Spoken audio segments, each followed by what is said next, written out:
ಅವ್ರು ಹೇಳಿದ್ದಾರೆ ಜಯರಾಮ್ ರೆಡ್ಡಿ ಅವರು ಅಧ್ಯಕ್ಷರು JDS ಇಂದ MLA ಸಾಹೇಬ್ರ ಒಂದು ಬಲದಿಂದ ಗೆದ್ದಿರುವಂಥವ್ರು ಇವಾಗ ಕಾಂಗ್ರೆಸ್ ಅಂತ ಹೇಳ್ಕೊಳ್ತಿದ್ದಾರೆ. ಆದರೆ ಅವ್ರು ನಮ್ಮನೆಯವರೇ JDS ಅವರೇ ಹೊರತು ಕಾಂಗ್ರೆಸ್ ಅಂತ ಹೇಳ್ಕೊಬೇಕಾಗಿದ್ರೆ ಅವರು ರಾಜೀನಾಮೆ ಕೊಟ್ಟು ಮತ್ತೆ ಎಲೆಕ್ಷನ್ ನಿಂತು ಗೆದ್ದು ಕಾಂಗ್ರೆಸ್ಸಲ್ಲಿ ಗೆದ್ದು ಹೋಗ್ಲಿ ನೋಡೋಣ ಅಂತ ಹೇಳಿದ್ದಾರೆ. ಅವ್ರು ಚಾಲೆಂಜ್ ಹಾಕಿದ್ದಾರೆ ಅಧ್ಯಕ್ಷರಿಗೆ. ನಾನು ಒಂದು ಮಾತು ಹೇಳಕ್ಕೆ ಇಷ್ಟಪಡ್ತೀನಿ ಜಯರಾಮ್ ರೆಡ್ಡಿ ಅನ್ನೋರಿಗೆ. ಅವರು ಕಾಂಗ್ರೆಸ್ಸಲ್ಲೇ ಗೆದ್ದಿರೋದು, ಕಾಂಗ್ರೆಸ್ದಲ್ಲೇ ಅಧ್ಯಕ್ಷ ಆಗಬೇಕಾಗಿತ್ತು. ಕಾರಣಾಂತರದಿಂದ ಹೋಗಿ ಅಧ್ಯಕ್ಷ ಆಗಿದ್ದಾರೆ, ಕಾಂಗ್ರೆಸ್ಗೆ ಬಂದಿದ್ದಾರೆ. ಕಾಂಗ್ರೆಸ್ ಅವರೇ, ಅದು 100ಕ್ಕೂ 100 ಸುಳ್ಳು ಮಾತದು. ಅವ್ರು JDS ಅನ್ನೋದು 100ಕ್ಕೆ 100 ಸುಳ್ಳು ಮಾತು. ಅವ್ರ ಪಕ್ಕ ಕಾಂಗ್ರೆಸ್. ಸೂರ್ ಮಂಜಣ್ಣ ಅವರು ಕಾಂಗ್ರೆಸ್ ಸದಸ್ಯರಿಗೆ ನಾವು ಎಲೆಕ್ಷನ್ ನಾವು ನಿಂತ್ಕೊಂಡಾಗ ಎಷ್ಟು ಜನ ಸದಸ್ಯರಿಗೆ ಕಾಸು ಹಣವನ್ನು ಬಡವರು ಅಂತ ಗುರುತಿಸಿ ಅವ್ರ ಕೈಯಲ್ಲಾದಷ್ಟು ಮಟ್ಟಕ್ಕೆ ಎಷ್ಟು ಸದಸ್ಯರಿಗೆ ಹಣವನ್ನು ಕೊಟ್ಟಿದ್ದಾರೋ ಅದು ಅವ್ರಿಗೂ ಗೊತ್ತು, ನಮಗೂ ಗೊತ್ತು. ನಿಮ್ಗೆ ಹೇಳಿದ್ದಾರೆ ನೋಡಿ, ಅವ್ರಿಗೂ ಗೊತ್ತು, ನಮಗೂ ಗೊತ್ತು.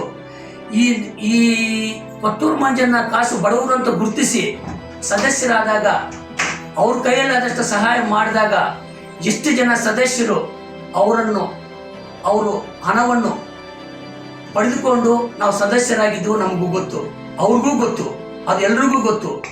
ಆದರೆ ಇನ್ನು ಮುಂದೆ ಅವ್ರು ಕಾಂಗ್ರೆಸ್ ಅವರೇ, ಅಧ್ಯಕ್ಷರು ಉಪಾಧ್ಯಕ್ಷರು ಕಾಂಗ್ರೆಸ್ ಅವರೇ, ಅವ್ರು JDS ಅವರಲ್ಲ ಅಂತ ಹೇಳಕ್ಕೆ ನಾನು ಘಂಟಾಘೋಷ ಹೇಳಕ್ಕೆ ಇಷ್ಟಪಡ್ತೀನಿ. ಎಲ್ರಿಗೂ ನಮಸ್ಕಾರ. ನಿನ್ನೆ ನಡೆದ ಅವಿಶ್ವಾಸದ ಮಂಡಳಿ ಘೋಷಣೆ ಮಾಡಿದ 19ನೇ ತಾರೀಕು ಅದು ವಿಫಲವಾಯಿತು.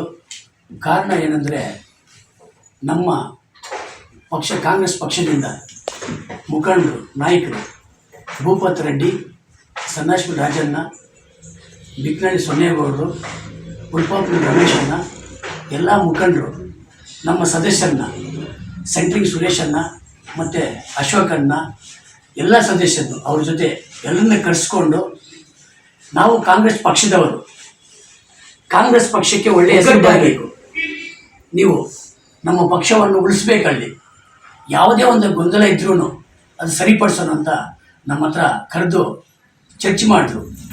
ಚರ್ಚ್ ಮಾಡಿದಾಗ ಅಶೋಕನ್ನ ಆಗಿರ್ಬೋದು, ಸುರೇಶನ್ನ ಆಗಿರ್ಬೋದು, ಅವ್ರಿಗೆ ಗೌರವ ಕೊಟ್ಟು, ದೊಡ್ಡ ಹಿರಿಯರಿಗೆ ಗೌರವ ಕೊಟ್ಟು, ನೀವು ಹೇಳ್ದಂಗೆ ನಾವು ಹೋಗಿದ್ದು ನಿಜ, ಆದರೆ ನಾವು ಅವಿಶ್ವಾಸ ಮಂಡಳಿಗೆ ನಾವು ಹಾಜರಾಗಲ್ಲ. ಅದೇನಿದ್ರು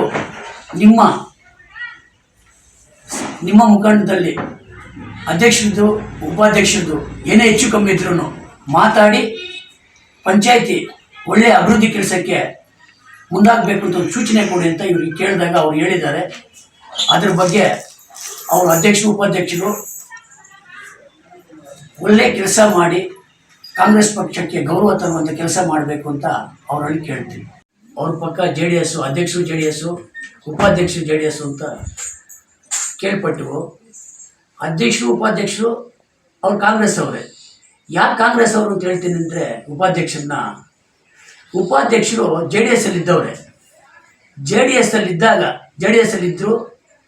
JDS ಅಲ್ಲಿ ಅವ್ರಿಗೆ ನಿರ್ಲಕ್ಷ್ಯ ಮಾಡಿದ್ರು, ಅವ್ರಿಗೆ ಗೌರವ ಕೊಟ್ಟಿಲ್ಲ. JDS ಅಲ್ಲಿ ನಾವು ಅವ್ರ ಜೊತೆ 4-5 ಸಲ ಮಂಜು ಜೊತೆ ಚರ್ಚ್ ಮಾಡಿದ್ವು, ನಮ್ಮ ಕಾಂಗ್ರೆಸ್ ಮುಖಂಡರ ಜೊತೆ. ಈ ಥರ ಚರ್ಚ್ ಮಾಡಿದಾಗ ನಾವು ಪಕ್ಕ JDS ಅಲ್ಲಿ ಇದ್ವು, ನಮಗೆ ಗೌರವ ಸಿಕ್ಕಿಲ್ಲ. ನಮಗೆ ಗೌರವ ಸಿಕ್ಕಿಲ್ಲ ಅಂತ ಜಾಗದಲ್ಲಿ ನಾವು ಇರೋಕ್ಕೆ ಇಷ್ಟ ಇಲ್ಲ. ನಾವು ನಮ್ಮೂರಿನಲ್ಲಿ ಹಿರಿಯರು ದೊಡ್ಡವರಿದ್ದಾರೆ, ಅವರೆಲ್ಲ ಒಟ್ಟುಗೂಡಿಸ್ಕೊಂಡು ನಮ್ಮೂರಲ್ಲಿ ಎಲ್ಲರ ಮಾತಾಡಿ, ಎಲ್ಲರ ಜೊತೆ ನಾವು ಮಾತಾಡಿ ಅಧಿಕೃತವಾಗಿ ಕಾಂಗ್ರೆಸ್ಸನ್ನು ಸೇರ್ಪಡೆ ಆಗ್ತೀವಿ ಅಂತ ನಮ್ಮ ಹತ್ರ ಹೇಳಿದ್ದಾರೆ. ತುಳಾತಲೆ ಗ್ರಾಮ ಪಂಚಾಯತ್ ಉಪಾಧ್ಯಕ್ಷರಾದ ಭುವನೇಶ್ವರ ಮಂಜುನಾಥ್ ಅವ್ರ ಹತ್ರ ನಾವು ಇವರು ಚರ್ಚೆ ಮಾಡಿದಾಗ 4-5 ಬಾರಿ ನಾವು ಮಾತಾಡಿದ್ದೀವಿ, ನೀವು ಕಾಂಗ್ರೆಸ್ ಸೇರ್ಪಡೆ ಆಗಬೇಕು ಅಂತ. ಅವರು ನಮಗೆ ತಿಳಿಸಿದ್ದಾರೆ. ಅಪ್ಪೇನಹಳ್ಳಿ ಗ್ರಾಮದಲ್ಲಿ ಗ್ರಾಮಸ್ಥರು ದೊಡ್ಡವರು ಒಂದು 10-15 ಜನ ನಾಯಕರಿದ್ದಾರೆ. ಅವ್ರನ್ನ ಒಗ್ಗೂಡಿಸ್ಕೊಂಡು ನಾವು ಅಪ್ಪೇನಹಳ್ಳಿ ಗ್ರಾಮಸ್ಥರು ದೊಡ್ಡವರು ಎಲ್ಲ ಕಾಂಗ್ರೆಸ್ಗೆ ಸೇರ್ಪಡೆಗೆ ಅತಿ ಶೀಘ್ರದಲ್ಲಿ ನಾವು ಮಾತುಕತೆ ಮಾತಾಡಿ ತಿಳಿಸ್ತೀವಿ ಅಂತ ಹೇಳೋರೆ. ಅದು ನಮ್ಮ ಪಂಚಾಯಿತಿ ಮುಖಂಡರು, ಕಾಂಗ್ರೆಸ್ ಮುಖಂಡರು, ತಾಲೂಕಿನ ಮುಖಂಡರಾದಂಥ ಆದಿನಾರಾಯಣಣ್ಣ, ಕೊತ್ತೂರು ಮಂಜಣ್ಣ ಅವರೊಂದು ಇದರಲ್ಲಿ ಅಪ್ಪೇನಹಳ್ಳಿ ಗ್ರಾಮಸ್ಥರು ಮತ್ತು ಭೂಲಕ್ಷ್ಮಿ ಮಂಜುನಾಥ್ ಅವರು ಕಾಂಗ್ರೆಸ್ ಪಕ್ಷಕ್ಕೆ ಸೇರ್ಪಡೆ ಅತಿ ಶೀಘ್ರದಲ್ಲಿ ಮಾಡಿಕೊಳ್ಳೋಕ್ಕೆ ಸಿದ್ಧತೆಯನ್ನು ನಡೆಸ್ತಾ ಇದ್ದೀವಿ. ಓಕೆ.